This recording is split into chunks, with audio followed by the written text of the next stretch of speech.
First of all, thank you so much for coming over and to our webinar as well.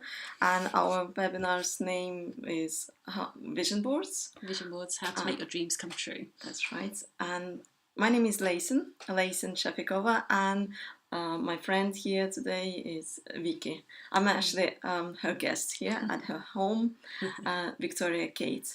So Victoria Kate, she is a mind coach, and I had one of the workshops with her. Well, not the way around. She had one workshop with me and with a friend of mine as well. So yeah, we really enjoyed last year, and we really enjoyed it. And it's a lot of things happened afterwards, and a lot of discoveries I had by myself as well. So, and what fascinating is, what I want to share is what I learned from Vicky as well, and that's why I invited her, and that's why I want her to tell more about vision boards, because as anyone as well, it could be you possibly also questioned how to make your dreams come true, or what to do properly to do vision boards. You probably heard of vision boards as well. So yeah. Thank you for coming. Welcome everybody. I'm really excited about doing this. This is the first webinar that I've done, especially a live one. And I also want to say hi to those that are tuning in Australia right now at 5 o'clock in the morning. So we need to make it interesting so that they keep awake. Yeah, sure. We'll do. We'll do our best, I guess.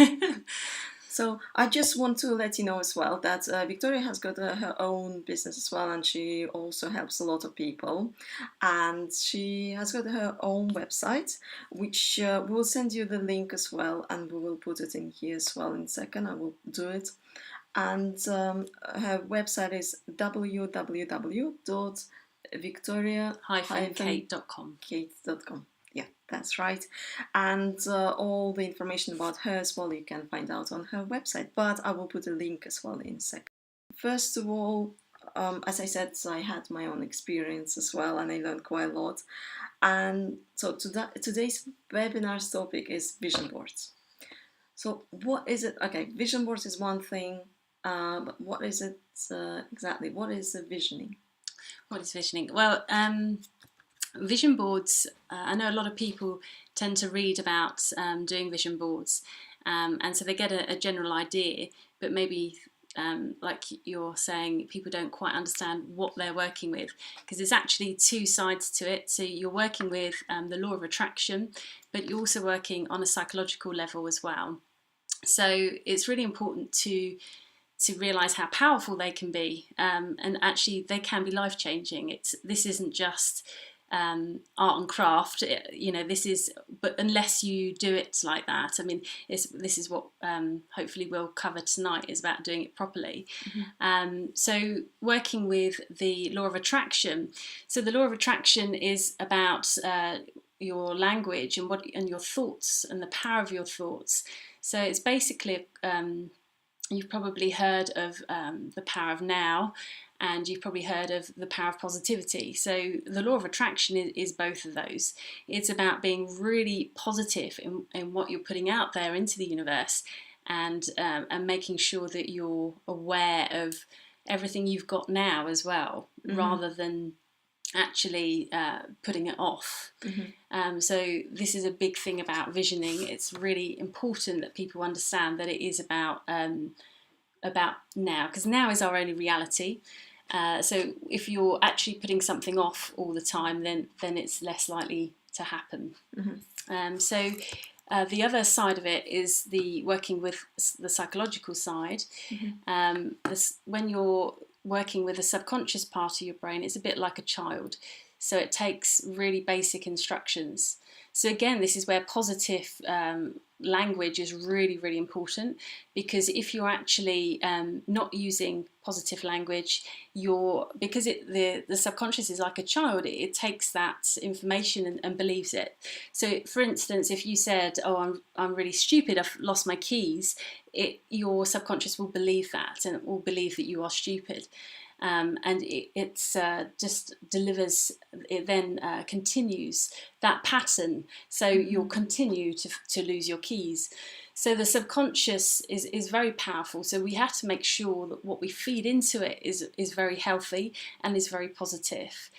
Because also it really responds well to images. Like I say, it is like a child, which is why vision boards work so powerfully. So if you're looking at a vision board that you've created every single day, then it's really going to make a big difference to your subconscious. It's going to actually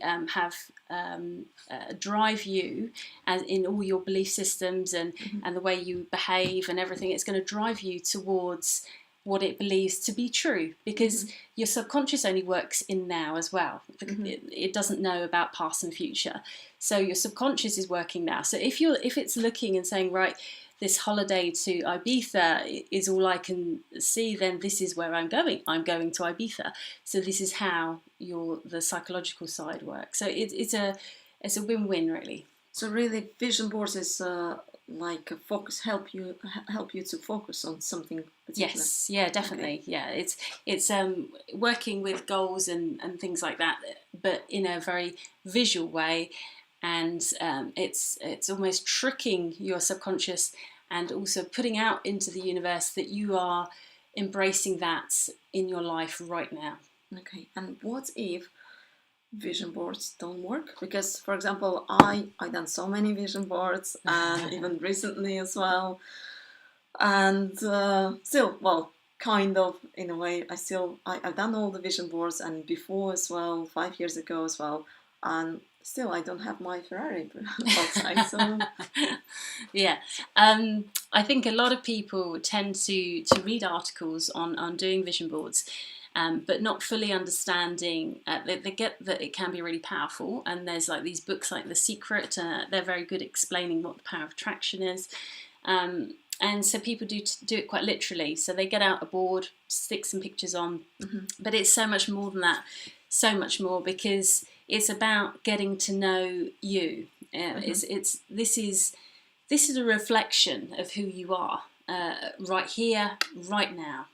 So this is why it can be so powerful. It's about actually connecting to you and putting it out there and saying, what is it that I truly, truly want? What is my heart's desire? And a lot of the time we don't get that at all. So many people are influenced by their parents, and they start ending up going into a career or buying the house that they thought they should get. Because that's what the parents have always said, and that's exactly what happened to myself. My career I enjoyed a very successful career, and I was very grateful for what I had, but it didn't make me happy. It wasn't what I wanted, and that was fulfilling a different belief system from my parents. So if I'd carried on in that vein, I would have continued being very wanting to be successful with the vision board, but not actually listening to what I actually wanted from that. So this vision boards can sometimes, that if you do it in a very sort of level where you're not really sort of worrying about what you want and you're working from your thoughts and from your head, then you tend to do things still happen. And I see it all the time because I've worked with so many people that do vision boards. I do see some actual things manifest that are that have. They've tuned in that there's some heartbeat that that's been picked up, but a lot of it will be stuff that actually probably isn't really what you should have or need or whatever. And also, I must say this, you must be careful what you wish for. So I had a friend once who said, right, I want £250,000. And so what she did was she put it up on, she made a big picture of this £250,000. She put it up on her fridge. And she said, every time I'm going to go to that, I'm going to see myself with £250,000. I'm going to see myself.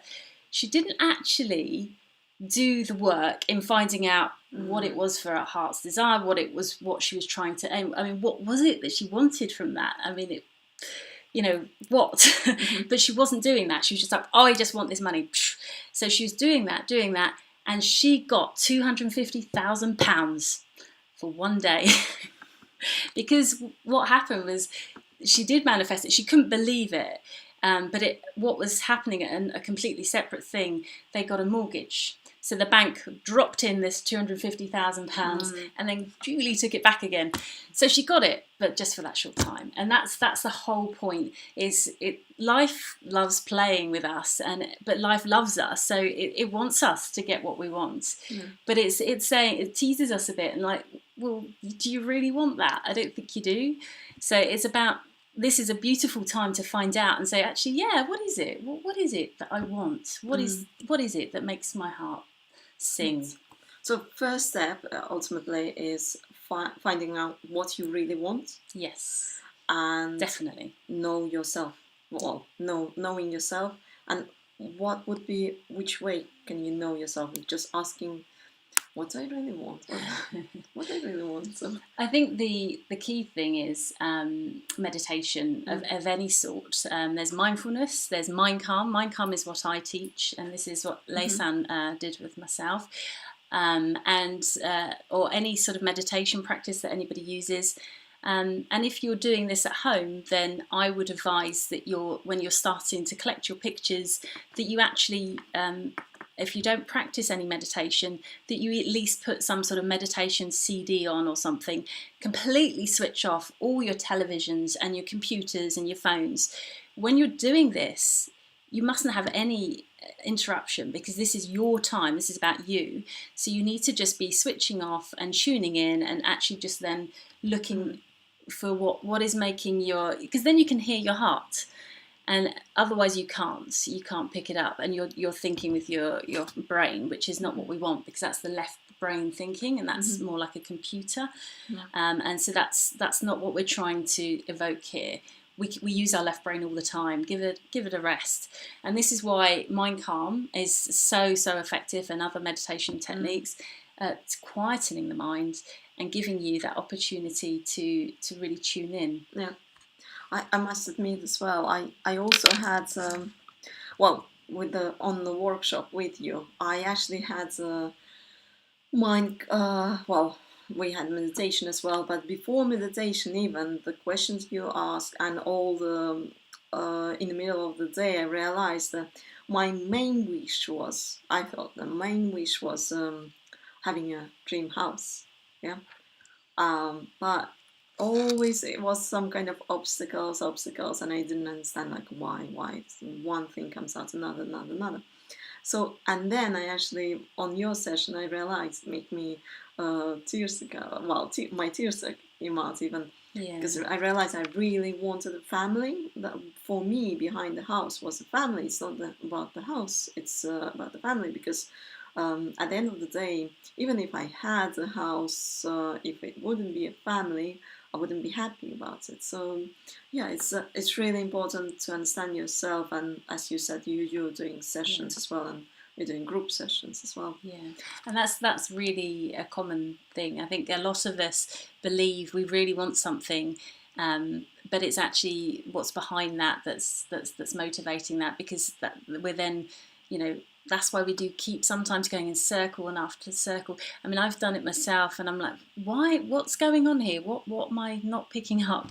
And I think you do need to just step back and stop trying to think from your brain, and actually just listen to your heart. And when it comes out, there's no stopping it. And I think that's when you start realizing you can start picking up then every time what makes you really tick. Yeah, it's true.